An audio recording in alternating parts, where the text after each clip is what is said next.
for one, am grateful, Mrs. Bush, that they are finally bringing civilization to this savage land. I could not agree with you more, my dear. My daddy settled this land, and I know he'll be looking down on us, pleased at how we help the natives. Yes, they've lost their land, but they've gained access to heaven.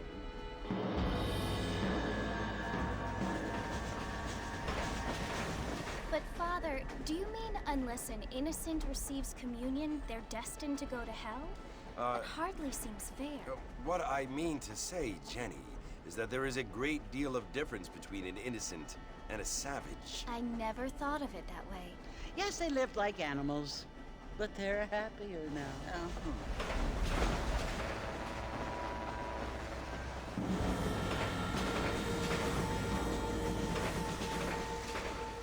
Not only do people now have motor cars, Father, but I heard that pretty soon we will be able to fly. No, only angels can fly, Jenny. No, apparently people can fly. Didn't you hear? Out in Kansas, a man even got a car to fly. I hardly think so, Jenny.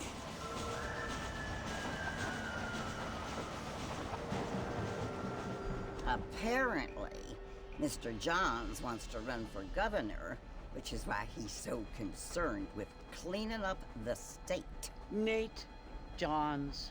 Yes. His family is nothing but hillbilly trash that came here after the war. I don't want to be judgmental, but this state should not be ruled by such a disgusting family. A family without class. Apparently. The Johns family have made a lot of money, and he has a lot of friends in politics. Mrs. Bush, money isn't everything. There are many things that money cannot buy. It seems that money can buy voters, though.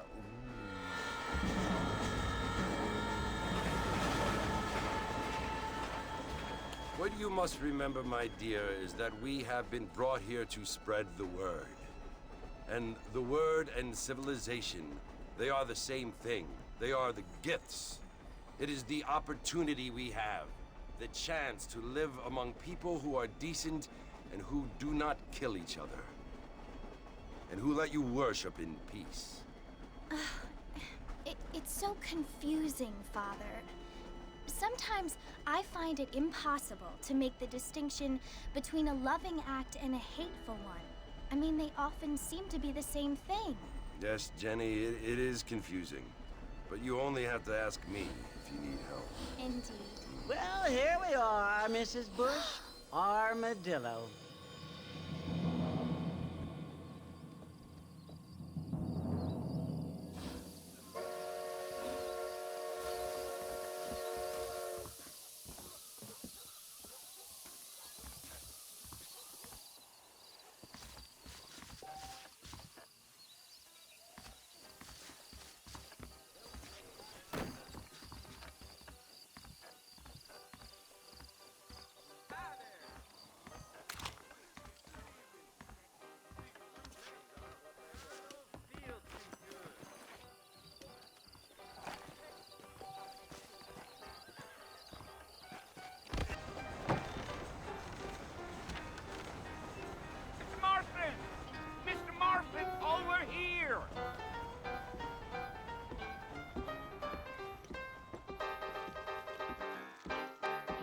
You must be John Marston.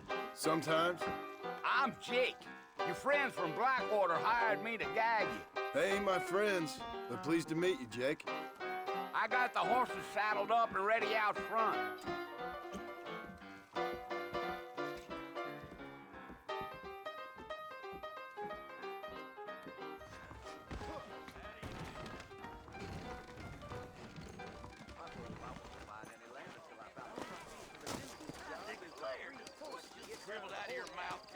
You ain't gonna find sturdier horses than these in all of New Ulster.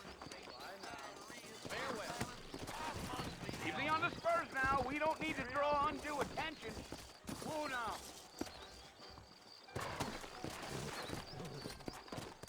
Let's go. Let's get going, Mr. Marston. The marshal don't take kindly to that kind of behavior. Are you planning on spending any time in Armadillo, Mr. Marston? I doubt it. I ain't planning on staying very long. Well, if you're fixing for some female company, you can do a lot worse than Armadillo. Fine as cream gravy they are. Not like Steve Flanders. Dang, those girls ain't even fit for a drinking man to hole up with. I'm a married man, I'm afraid. Ain't we all? Yeah. So it was the marshal who hired me. Lee Johnson, do you know him? I think I heard his name. Said they got a telegram from some Blackwater big bugs asking for a guy. I guess it's none of my business. That's right. Come on. Come on. You ain't very talkative, are you? Nope. I'm just chewing the dog, mister. It's how I am. I don't mean nothing by it. Trust me. There's things you better off not knowing. Yeah.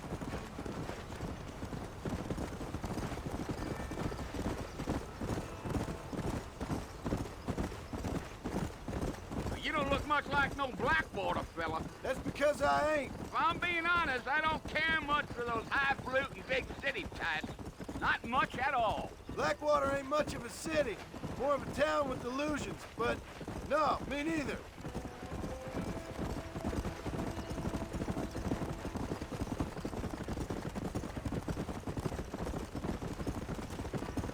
A fella told me he was out in Blackwater a few months back and saw one of them newfangled carriages without horses. Is that so? And you wind them up like a clock. Damnedest thing ye ever saw without the aid of liquor, he told me. Times are changing fast. That's for sure.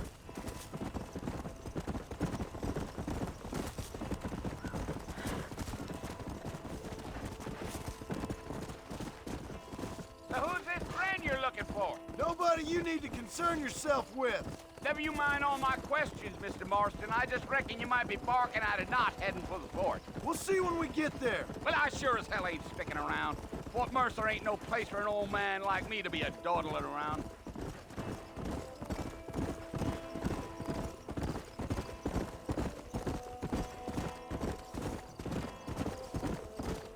Yeah, yeah. Damn coyotes. What a waste of good meat. Not far now, Mr. Marston. The fort's just over this hill.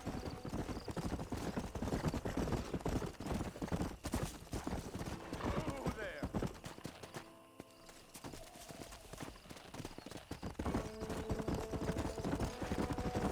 Easy. Listen, mister.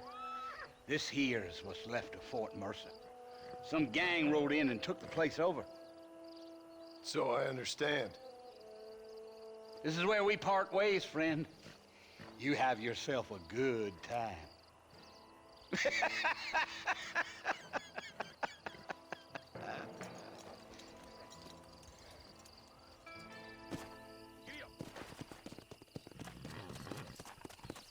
Yeah.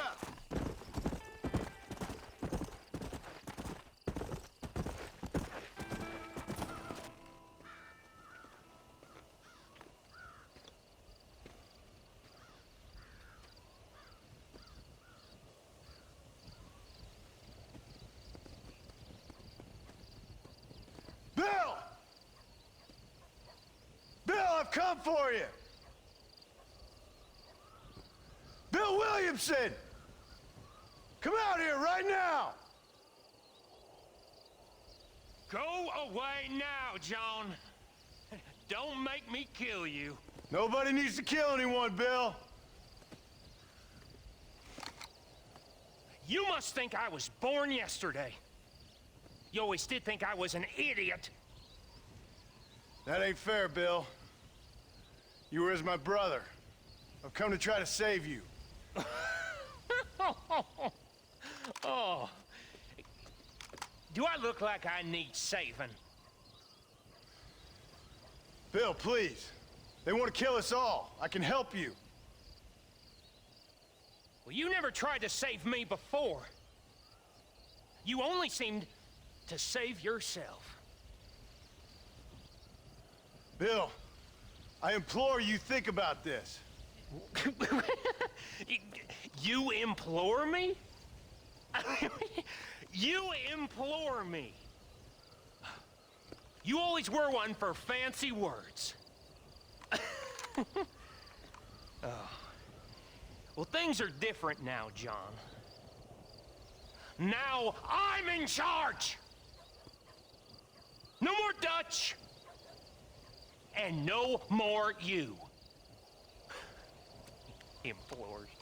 I implores you to go back and tell them to send someone just a little bit more impressive next time. Well? Oh. Poor John.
Well, you're alive. So it would seem. So, how do you feel? I don't know the polite word for it. I do. Stupid is the word we use around here. What were you doing? I was doing something stupid. Well, you'll be okay. Once you didn't die, the doctor said you'd be fine. He got the bullets out a couple days ago. Good. It cost us $15. I'm sorry, madam. Should have left me there to die. Did you want to die? I mean, was that it? Was that why you went straight out to Fort Mercer and picked a fight with the worst bandit in the county? To die, Mr. Mr. Marston. John Marston. Bonnie McFarland. Miss Bonnie McFarland. Well, you may be right, Miss McFarland. I don't know. So what were you doing? Just trying to give Mr. Williamson a chance. For old time's sake. You know Bill Williamson? Knew him. Long time ago. Well, what was he like? Dumb. Just like you. Thank you, miss. You see my hat? I have. And, what will you do now? Now I'm gonna take my time and go after him the less kind way. Well, that sounds very fun, Mr. Marston. Quite heroic, just like in those penny dreadfuls my brother used to read. Meanwhile, if you'll excuse me, I've got a ranch to run. Of course, if you're feeling better, why not take a ride with me later? Help me patrol the perimeter. You can earn back some of that money we wasted on doctor's bills. Of course. And thank you for saving my life, I mean. Next time, Mr. Marston, I strongly recommend you don't try to lose it quite so earnestly. I'll bear that in mind.